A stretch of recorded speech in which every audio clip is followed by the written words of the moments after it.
Dude, cool chronograph.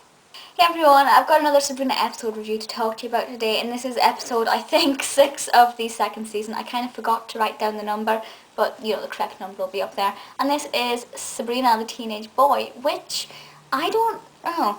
It's not that I don't like it, because I love every Sabrina episode. They all are very magical and, exceptionally well done. But I think out of all the season 2 ones, this could be one of my least favourite ones, mainly because it's quite peculiar, even for my standards. But in this one, Sabrina drinks boy brew to turn into a boy, Jack Spratsky, so she can hang out with Harvey to find out what the guys really talk about when the girls aren't around.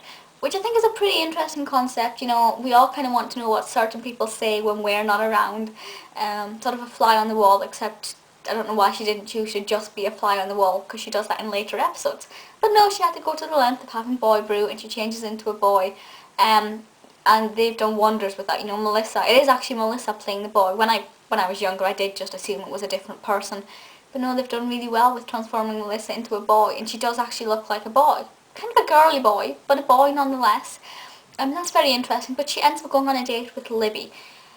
I think that's really interesting as well, because it allows us to see what Libby's like when she's not around Sabrina, because usually when we see Libby, she's around Sabrina, and that's how she reacts around Sabrina. This allows us to see what Libby's like around other people when she's just trying to be herself, and when she's on a date as well. And Libby's actually quite a nice person when she's not being mean, which I know is a pretty general statement for everybody. When you're not mean, you're nice. But she actually has quite a nice personality. Granted, they kept her in character, which, you know, they didn't take her completely out of character and make her like an angel. She was still a little bit feisty, but it was nice to see a different side to her. The scene with the guys when they're all hanging around the car and they're all burping and talking about blood and guts and pus or whatever it was, is disgusting. And I'm like, okay, Sabrina, just get out of there. We've had enough. It's disgusting. And obviously there's a whole Harvey going on a date with Valerie thing. It's obviously very heartbreaking for Sabrina to see that, or I guess for Jack to see that. It's heartbreaking as a viewer to watch it, but deep down, and especially when you've seen the 5 series that follow, the 5 seasons that follow, you kind of know what happens. But if it was just the first time watching it, and you didn't know that Harvey and Sabrina was going to be a catchphrase of the 90s, it's quite a lot to sit and watch. You know, you're sitting thinking, this is really hard. Why does Harvey not see that Sabrina likes him? But we know he does. So that's really nice. Sorry, I just kicked something. The boy brew for this is a lot of fun, and it does make me think, if I took boy brew, what would I look like? I don't really think I want to find out, to be honest. No.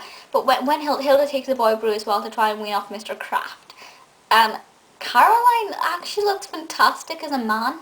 There's just something about her which works really well as a male character.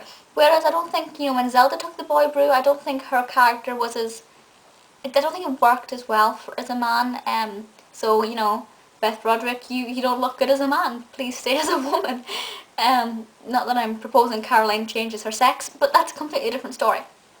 And the boy brew is a very interesting concept. It really brings that magic in it, because there are some episodes, especially in series 5, 6, 7, if anybody's now singing step songs, my apologies. Especially in the later series, we do get a lot less magic. My apologies if I keep saying series instead of season. I am British. It is kind of sometimes hard to remember. But I won't go into those episodes until we get there. But the magic in this is very at the forefront, which I like that concept a lot. But yeah, it is a good episode. I just think I've watched it so many times that it's no longer perfect. But I never skip it. You know, if I've got the DVD on, I will watch it still. You know, I love it.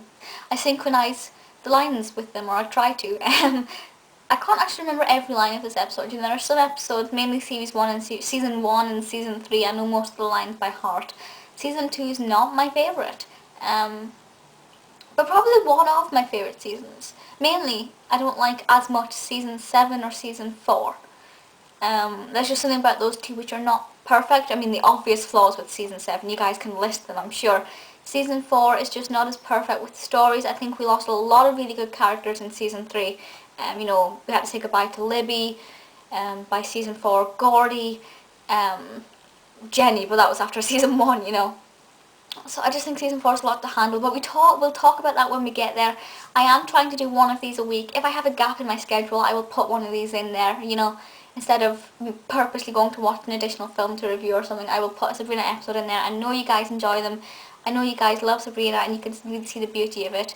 If you didn't know, this, I think it was on the 1st of February, or it could have been the 1st of January. Could have been last year, actually. There was a new Sabrina book released, but it's only part of the Archie comics, not the TV show. You know, the TV show rights are no longer with Heartbreak, and Paramount don't have any plans to do anything with Sabrina, nor do they have any plans to release the final movie on DVD, which is quite irritating because I want it.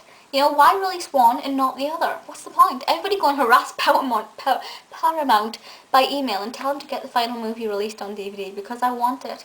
But let me know your thoughts on this episode. Please feel free to leave comments, and I'll see you all next time. Bye!